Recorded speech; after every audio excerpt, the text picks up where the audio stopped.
Rahayu, Pak Is. Rahayu Mas Budi. Rahayu para kadang semua. Puji Tuhan kita bisa berkumpul kembali, bisa sowan ke Padepokan Sumar Madiun di rumahnya Pak Is di Minak kita. Saya kemarin membuka kembali postingan-postingan Pak Is tahun 2023. 2023. Iya. Dan 3 tahun yang lalu. 3 tahun yang lalu. Tapi di situ ada yang menarik untuk bisa dibahas. Ya. Pak Is waktu itu menulis tujuan hidup manusia bukan tercapainya kemauan, tapi melaksanakan kehendak Allah atas diri dengan tuntas dan penuh tanggung jawab. Untuk itu manusia harus selalu berserah diri, sumarah kepada Allah sepanjang hari, sepanjang waktu. Ya. Lalu yang menarik bagi saya ada komen dari Bapak Renggo Ganinduta gitu. Ya, Renggo Ganinduta. Ya. Itu begini komennya. Sumarah itu bukan agama, tapi ilmu keimanan, di mana zat maha mulia itulah yang selalu ingat. Nah, mohon penjelasannya untuk komen Bapak Renggo Ganinduta. Ini soalnya bagus sekali. Ya. Antara sumarah dan agama itu bagaimana? Iya. Gitu, Mas. Sumarah itu memang bukan agama, tetapi sumarah adalah sikap batin puncak dari setiap orang yang beragama atau setiap orang yang menjalani jalan hidup rohani. Wah, ini menarik ini. Nanti kalau tidak paham, yang sakit-sakit bisa keliru memahami. Iya. Bagaimana maksudnya sumarah itu sebagai puncak dari perjalanan dalam spiritualitas agama? Jadi sumarah itu bahasa Jawa yang artinya berserah diri. Oh, okay. Jadi berserah diri ini kepada siapa? Berserah diri secara spesifik di dalam jalan hidup rohani sumarah ing Allah adalah berserah diri kepada Allah, kepada Allah, kepada Yang Widi, kepada Bapa di surga, menurut versi agama masing-masing. Sikap batin sumarah ini adalah puncak keimanan dari setiap agama dan setiap komunitas kerohanian. Mengapa dapat disebut demikian? Karena pada umumnya orang itu hanya percaya kepada apa yang disaksikannya, apa yang didengarnya, menurut logikanya masing-masing, menurut egonya masing-masing. Jarang sekali orang yang percaya 100% kepada seseorang. Pasti ada kebimbangan, keraguan walaupun itu hanya sedikit kepada yang dipercayainya. Apalagi kepada Allah. Allah yang tidak dapat dilihat, Allah yang tidak dapat dirasakan kuasanya, Allah yang tidak dapat dirasakan betapa besar kasihnya kepada manusia. Sehingga pasrah atau berserah diri kepada Allah itu memang sangat sulit sekali. Hanya orang-orang yang sudah memahami mengenai hubungan antara pribadinya dengan Allah sendiri itu berani pasrah berserah diri kepada Allah mengenai kehidupannya. Ini yang dimaksudkan mengapa sumarah itu menjadi puncak iman. Jadi puncak iman bukan berarti hanya memahami syariat, bukan hanya memahami peraturan-peraturan, bukan hanya melakukan peraturan-peraturan, tetapi berani memasrahkan seluruh jalan hidupnya kepada Allah. Itu artinya seberapa jauh iman kita begitu nih Pak? Iya, betul.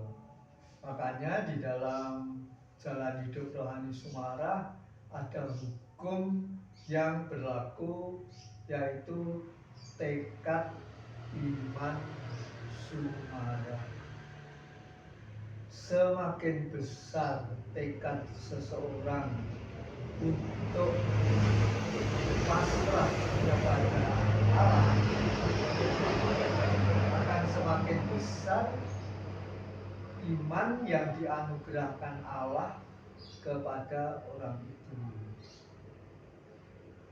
Jadi beriman itu pun juga anugerah Allah, Iya. bukan hasil dari logika, bukan, tapi anugerah pencerahan dari Allah sendiri. Dan semakin besar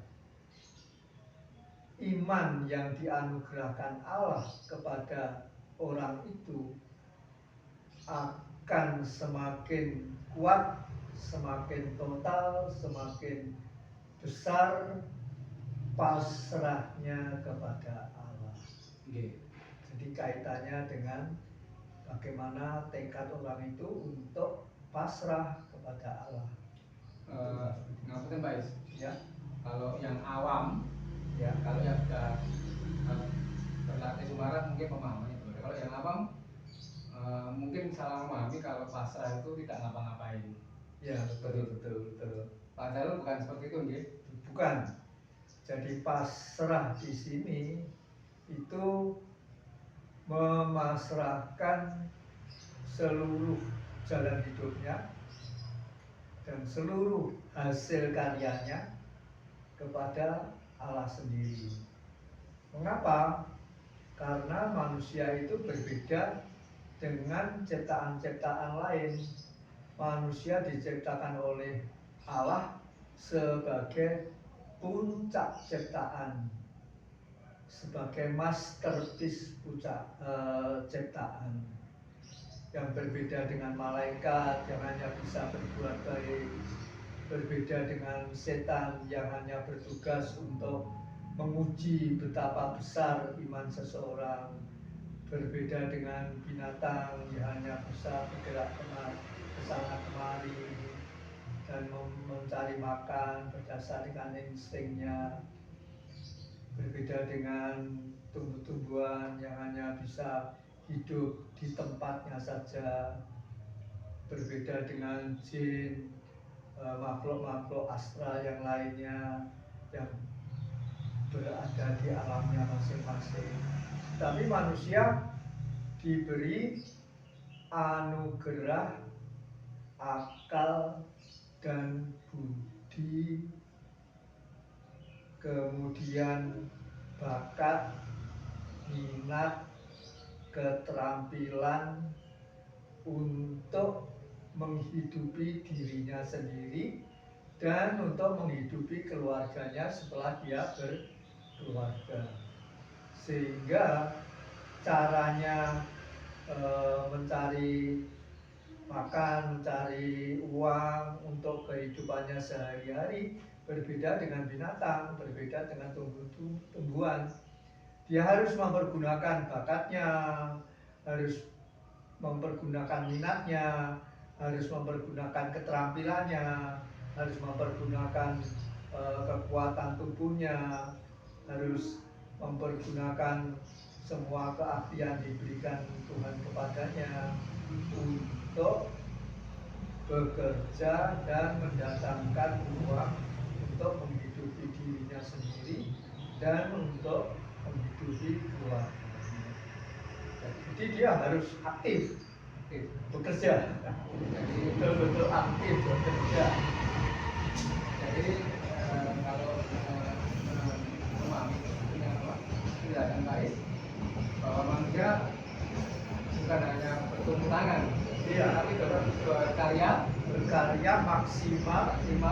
dia sekuat tenaganya, sekuat kemampuannya ya untuk berkarya. Jadi letak mendatangkan berserah dirinya di mana, Pak? Bagaimana? Letak berserah dirinya di hasil atau di mana ini maksudnya? Di jalan hidupnya. Oh. Jadi dia bekerja itu termasuk jalan hidup ya. Yeah. Itu juga diserahkan. Yeah. Mungkin jalan hidupnya yang dilakukan sekarang ini tidak sesuai dengan yang dikehendaki Tuhan. Umpamanya sekarang ini dia bekerja sebagai seorang dokter hewan, umpamanya seperti Taufik Ismail. Taufik Ismail latar belakang pendidikannya dokter hewan, tapi kemudian dia berkarya sebagai penyair. Yeah. Ini jalan hidup yang ditentukan oleh garis hidup yang ditentukan oleh Tuhan. Itu yang dimaksudkan dia harus berserah diri, menyerahkan jalan hidupnya kepada Tuhan. Yeah. Jadi Taufik Ismail pendidikannya akademisnya dokter hewan, tetapi terkenal sebagai seorang penyair. Itu salah satu contoh bahwa pendidikannya itu tidak sesuai dengan jalan hidup yang harus ditempuhnya. Nah, itu perlu dipasrahkan. Jadi pada waktu sekolah, pada waktu kuliah, pada waktu mulai memikirkan mengenai pekerjaan, mulai sedapat mungkin menyerahkan semuanya itu kepada Tuhan. Yeah. Sampai pada memilih jodoh. Jodoh itu juga ditentukan oleh Tuhan, tak? Yeah. Ya. Itu juga harus dipasrahkan kepada Tuhan. Tapi dia aktif. Walaupun jodoh itu di tangan Tuhan, tetapi kalau hanya diam saja, ya tidak mungkin dia akan mendapatkan jodoh. Jadi harus bergaul dengan teman-teman wanita, dengan teman-teman pria. Mungkin ada teman pria yang menawarkan adiknya jadi istrinya atau bagaimana ya. Yeah. Seperti itu. Juga pekerjaan juga dia tidak boleh berpangku tangan, juga harus melamar ke sana kemari, mana yang dikehendaki Tuhan untuk dijalani. Jadi harus aktif total, harus aktif sekeras-kerasnya untuk bekerja. Sedangkan jalan hidupnya itu diserahkan sepenuhnya kepada Tuhan. Hasil dari pekerjaannya juga diserahkan kepada Tuhan. Itu sikap pasrah di dalam jalan hidup rohani sumarahing Allah. Jadi bukan pasif, diam saja, tetapi aktif, bergerak, berkarya. Saya kira jelas sekali mengenai tadi pertanyaan yang disampaikan Pak Renggo. Ya, Pak Renggo. Pak Renggo Ganinduto itu sahabat lama, sejak tahun 2010 itu di Facebook. Barangkali Pak Renggo nanti mirsani YouTube Pak Is, ya mungkin bisa ada lagi kalau Pak Is ya, di komen di YouTube. Ya. Nah, kita lanjut ke berikutnya, Pak Is.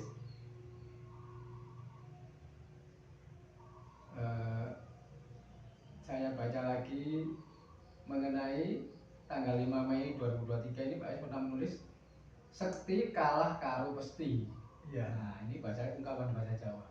Mungkin bisa dijelaskan dalam bahasa Indonesia ini maksudnya bagaimana? Sekti kalah karo pesti. Sekti di sini kalau di dalam zaman modern ini bisa diartikan sebagai orang yang menguasai ilmu pengetahuan, bisa dikatakan sebagai orang yang menguasai komunikasi, bisa dikatakan sebagai orang yang menguasai informasi, bisa dikatakan sebagai orang yang eh, mempelajari ilmu kanuragan sehingga dia kebal, sakti dan sebagainya, itu dapat dikatakan juga sebagai orang yang bisa melihat masa depan, perusak bumi winara. Artinya itu mungkin 10-20 tahun yang akan datang sudah bisa dilihat. Bukan seperti itu orang yang menguasai ilmu sehingga bisa nyantet orang, bisa membunuh orang secara halus. Bukan seperti itu, tetapi kalah dengan pasti itu dapat dikalahkan atau dikesampingkan atau tidak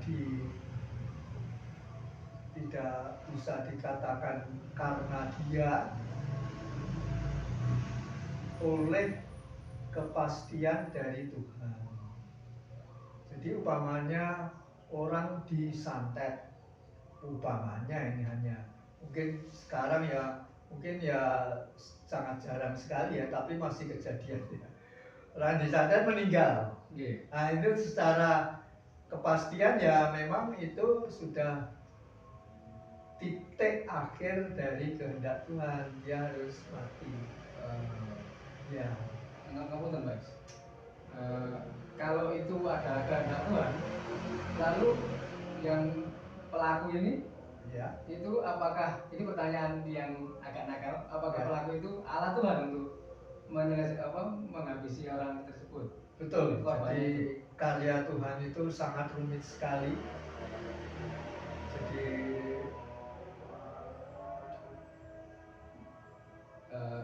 break sebentar nggak apa-apa? Ya, nanti bisa diteruskan. Iya. Sekitar.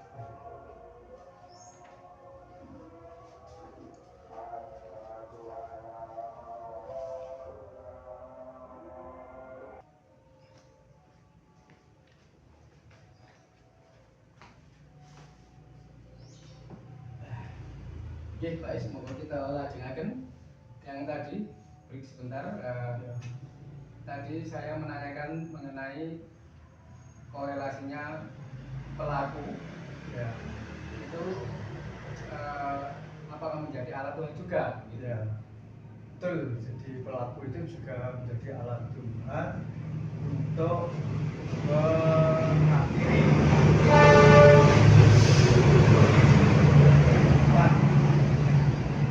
tapi karena dia melakukan itu karena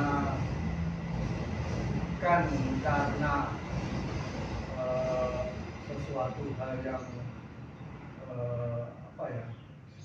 kalau sesuatu hal yang suci tidak mungkin dia membunuh. Jadi dia melakukan itu pasti dengan motivasi yang tidak baik. Umpamanya iri, dendam, ingin menduduki jabatan yang dijabat oleh yang korban itu, atau karena masalah hutang, masalah cemburu, banyak sekali lah motivasinya. Itu pasti merupakan suatu tanaman kejelekan yang harus nanti dipanen juga oleh dia. Pak Karti, Pak Karti itu. Nah, kemudian kaitannya dengan si korban itu, kalau dia meninggal itu pastinya di situ. Jadi ketetapan Tuhan atas dirinya. Tetapi kalau dia tidak meninggal, berarti kehendak Tuhan dia tidak meninggal, walaupun yang mengirim santet itu seorang yang sakti sekali. Nah, di sini yang dikatakan sekti kalah karo pesti. Jadi kalau memang kehendak Tuhan itu belum waktunya dia meninggal dengan kesaktian orang itu, ya orang itu ya masih hidup, walaupun yang mengirim itu orang yang sangat sakti sekali. Iya. Itu yang artinya eh, sakti kalah karo pasti. Iya, Pak. Sebaliknya orang yang sangat sakti sekali itu, walaupun karena dia tertusuk pamannya duri dari pamannya pohon eh, secang umpamanya, lalu dia meninggal, nah itu ya pastinya di situ, walaupun dia sakti sekali, tidak bisa menghindari. iya itu dia meninggal karena tertusuk duri pohon secang. Sepertinya remeh begitu. Iya. Masalahnya ya kehendak Tuhan seperti itu pasti dia akan mengalami. Pasti banyak sekali yang terjadi demikian, toh. Iya. Itu artinya sekti kalah karo pesti. Iya. Iya. Dan itu kaitannya rumit sekali kalau kait mengaitnya kehendak Tuhan itu. Jadi sebenarnya nanti kita akan bicarakan lebih mendalam lagi ya. Jadi sebenarnya seseorang kejadian terhadap seseorang atau akibat seseorang adalah kepastian dari Tuhan. Betul, kepastian dari laku seseorang itu sendiri, iya. Mungkin itu memang jalannya dia melakukan seperti itu, gitu, iya. Jalannya dia melakukan seperti itu juga mungkin untuk dirinya sendiri, untuk berikutnya begitu. Untuk berikutnya, jadi bisa dikatakan dia membunuh. Pasti dia akan mendapatkan akibatnya, baik secara duniawi, mungkin dia di penjara, baik secara rohani nanti pada waktu yang akan datang, mungkin dia harus memetik hasil dari perbuatannya itu. Yeah. Itu yang akan membawa dia semakin merenungkan diri, akan semakin mendekatkan diri kepada Tuhan nantinya, entah pada waktu kehidupan sekarang, entah pada kehidupan yang akan datang. Dan itu banyak sekali dialami oleh banyak tokoh. Jadi reinkarnasi itu tidak hanya satu kali, mungkin bisa 5 kali, bisa 4 kali. Jadi menariknya ini bahwa jangan-jangan di situ juga ada rahasia Tuhan untuk bahwa kamu akan mengenali egomu juga begitu, egonya masing-masing begitu. Karena apa? Karena manusia itu diciptakan oleh Tuhan dengan sepenuh kasih-Nya yang maha sempurna, maha kuasa dan maha tidak terhingga, sehingga tidak mungkin Tuhan membiarkan manusia yang sudah diciptakan dengan sepenuh kasih-Nya yang maha sempurna, maha kuasa, maha tidak terhingga itu merelakan manusia itu menderita abadi. Itu Mas Budi. Jadi pasti secara proses dia akan diproses sehingga nanti pada akhirnya dia akan bertobat dan akan dibersihkan jiwanya yang kotor karena banyak perbuatan-perbuatan dosa yang sudah diperbuatnya. Jelas sekali Pak Is yang disampaikan tentang sakti kalah kalau pasti ya. Jadi tidak ada kekuatan apapun di dunia ini yang bisa mengalahkan kehendak Tuhan. Iya, yang bisa menghalang-halangi atau mengalahkan kehendak Tuhan. Di ini selanjutnya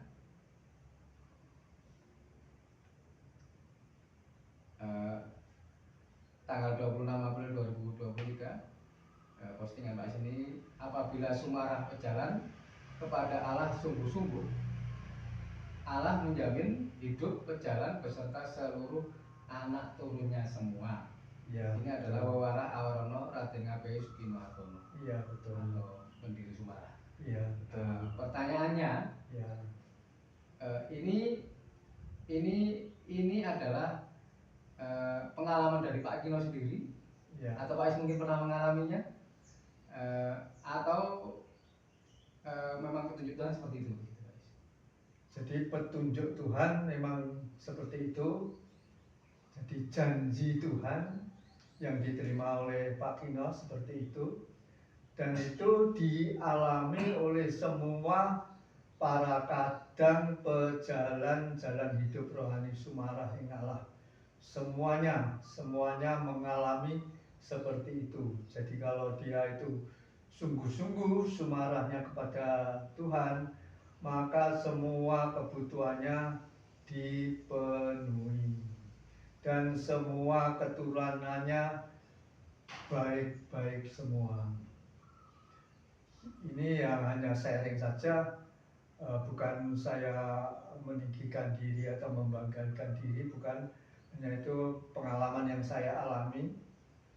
Jadi sudah pernah saya sampaikan di dalam video-video saya di Padepokan Sumarah, di channelnya Ki Ageng Among Sewu, dan juga di channel saya sendiri, bahwa saya ketika itu mendapatkan masalah yang sangat besar sekali, sehingga saya kehilangan hak saya, hak pensiun saya sebagai pegawai negeri. Tapi saya dengan benar-benar sedapat-dapat saya berserah diri kepada Allah, dibimbing oleh pamong-pamong saya, yaitu Bapak Sunardi dan Bapak Suroso almarhum. Itu maka yang saya alami, semua anak-anak saya sekarang kehidupannya tertata dengan baik sekali. Kehidupan berkeluarganya baik sekali, ekonominya juga baik, tercukupi semuanya. Kemudian mendapatkan jodoh baik-baik semua, kemudian mempunyai anak-anak juga baik-baik semua, cucu-cucu saya baik-baik semua. Sekarang saya sendiri tidak mempunyai pensiun, tidak mempunyai harta apapun, semuanya ini bukan milik saya. Rumah, tanah, pekarangan ini bukan milik saya, sepeda motor bukan milik saya, ini isi perabotan ini bukan milik saya, TV bukan milik saya, semuanya. Baju yang saya pakai ini juga pemberian saya, celana yang saya pakai ini juga pemberian dari anak asuh saya, sepatu ini juga dari Mas Guna ini, kalau ini Mas Guna, jelas ya. Itu terus kehidupan sehari-hari saya tercukupi semua. Ada bantuan pemerintah dengan program PKH dan sebagainya. Itu kehidupan sehari-hari saya tercukupi, walaupun saya tidak mendapatkan pensiun dan tidak mempunyai usaha. Itu yang saya alami sendiri, dan itu yang saya amati dari semua para kadam yang sungguh-sungguh berserah diri dengan benar, dengan baik kepada Allah. Itu saya saksikan sendiri. Seperti pamong saya, Bapak Sunardi, kehidupannya juga baik semua. Bapak Suroso juga demikian. Demikian itu yang dapat saya sampaikan. Jadi itu merupakan pengalaman hidup dari semua para pejalan jalan hidup rohani Sumarah yang benar-benar berserah diri kepada Allah. Itu Mas Budi. Tapi ini tidak bisa dilihat dari logika orang yang hanya melihat untung rugi nih Pak Is. Ya, tentunya, karena berserah diri kepada Tuhan itu sudah berkah Tuhan juga, bisa berserah diri kepada Tuhan, kan begitu. Kalau dari berkah Tuhan sendiri juga ya tidak, kan hukumnya tekad iman Sumarah. awalnya tekadnya itu bagaimana? Iya. Nah, itu. Jadi harus punya tekad dulu. Iya, harus punya tekad. Kalau tidak punya tekad ya tidak mungkin diberi anugerah iman. Kalau tidak diberi anugerah iman, tidak mungkin dia bersuara kepada Allah. Nanti yang melihat secara awam seperti itu, oh untung dia melihatnya untung rugi saja. Oh berarti kalau saya seperti ini nanti Tuhan mencukupi saya semuanya begitu. Atau itu biasa saja atau bagaimana? Motivasinya itu menentukan. Oh. Jadi kalau yang dikejar atau motivasinya untuk ekonomi, yaitu tidak akan dipenuhi oleh Tuhan. Yeah. Jadi yang utama tekad pasrah kepada Allah, mengembalikan anugerah Allah kehendak bebas. Kan manusia, setiap manusia diberi anugerah kehendak bebas oleh Allah. Bisa berbuat apapun. 1000 kali kamu mau berbuat jahat, monggo. 1000 kali kamu akan berdoa, silahkan. Dan itu tidak akan mempengaruhi kemuliaan Allah. Dan kehendak bebas itu kemudian kita serahkan kembali kepada Allah. Mau tunduk, taat, patuh kepada garis yang dikehendaki Allah untuk kita jalani. Itu tekadnya harus itu. Tekadnya harus tunduk, taat, patuh kepada garis hidup yang dikehendaki Allah untuk kehidupan saya di dunia ini. Tekadnya harus pasrah pada Allah. Jadi bukan supaya kehidupan saya tercukupan, supaya jabatan saya naik, supaya ekonomi saya membaik, bukan itu. Itu artinya ego kembali. Iya, itu kan motivasi dari ego ya. Yeah. Itu. Jadi betul-betul harus pasrah itu mengembalikan anugerah kehendak bebas tadi kepada kehendak Allah, bukan kehendak kita sendiri. Menarik sekali ketika yang sampai PS ada ungkapan yang pernah dilupai juga. Ya. Loro penak lakonono, aja sambat, aja ngesulo. Ya. Kan itu kaitannya dengan ini berarti. Itu salah satu ungkapan bagaimana kita harus menjalani kehidupan kita ini, sehingga di dalam penderitaan kita tidak boleh mengeluh, tidak boleh merasa sedih, apalagi sampai menghujat Allah. Di dalam keadaan senang kita juga tidak boleh bersenang terlalu euforia. Ya, jadi harus disadari kesenangan itu juga anugerah Allah untuk memberikan hiburan, memberikan semangat hidup kepada kita untuk maju di dalam jalan iman. Penderitaan itu juga anugerah Allah untuk membersihkan jiwa kita. Dari sebab itu kita harus menjalaninya dengan berserah diri kepada Allah, dengan senang hati, dengan sukacita, dengan damai sejahtera. Jangan sampai mengeluh. Kalau mengeluh ya berarti ya dari itu bentuk. Ya, makanya ada ungkapan loro penak lakonono, ojo sambat, ojo ngesulo. Karena sebetulnya penderitaan, sakit dan sebagainya itu kan asalnya dari perbuatan diri kita sendiri ya. Entah itu perbuatan dari kehidupan yang lalu, entah itu perbuatan yang kehidupan sekarang ini, tapi itu hasil dari perbuatan kita sendiri. Dari sebab itu loro penak lakonono, ojo sambat, ojo ngeresulo. Oke. Ada menarik lagi, saya pernah sujudan di latihan sujudan di Sidoarjo itu. Pak Among yang beliau yang almarhum itu menyampaikan Gusti Allah ora kepotangan janji. Nah, artinya Tuhan memberikan atau membalas apa yang kita kerjakan begitu Pak. Iya betul. Jadi Tuhan ada yang mengatakan juga Gusti Allah orang hukum, tidak menghukum, orang maringi apa itu anugerah, ya, orang maringi apa itu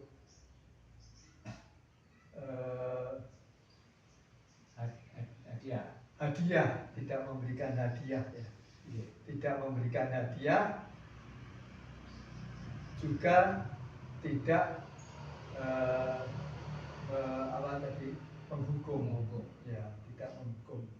Jadi semuanya itu dari perbuatan kita sendiri. Karena Gusti Allah orang ngakon, orang larang. Gusti Allah tidak pernah menyuruh, juga tidak pernah melarang. Semuanya timbul dari diri kita sendiri. Dan di dalam diri kita masing-masing sebetulnya sudah diberi penuntun untuk membimbing kita menjalani hidup secara suci, secara benar, dan secara baik, yaitu roh suci yang adalah bagian dari Tuhan sendiri yang diberikan di dalam setiap pribadi manusia, sehingga dengan anugerah roh itu sebetulnya manusia diberi potensi oleh Tuhan sendiri untuk berrelasi dan berkomunikasi dengan Tuhan sendiri langsung, tidak melalui perantara, melalui roh suci, roh yang ditempatkan Tuhan di dalam diri kita masing-masing. Itu Mas Budi. Kita tinggal mendengarkan bimbingannya apa enggak? Itu. Ada satu lagi untuk pemula biasanya Pak Is. Ya. Seperti yang pernah saya alami dulu. Jadi sering kali ini saya anggap sebagai keajaiban, ya, betul, atau miracle dari Tuhan. Ketika saya melakukan sesuatu tiba-tiba ada. Ya. Nah, seperti itu. Nah, ya.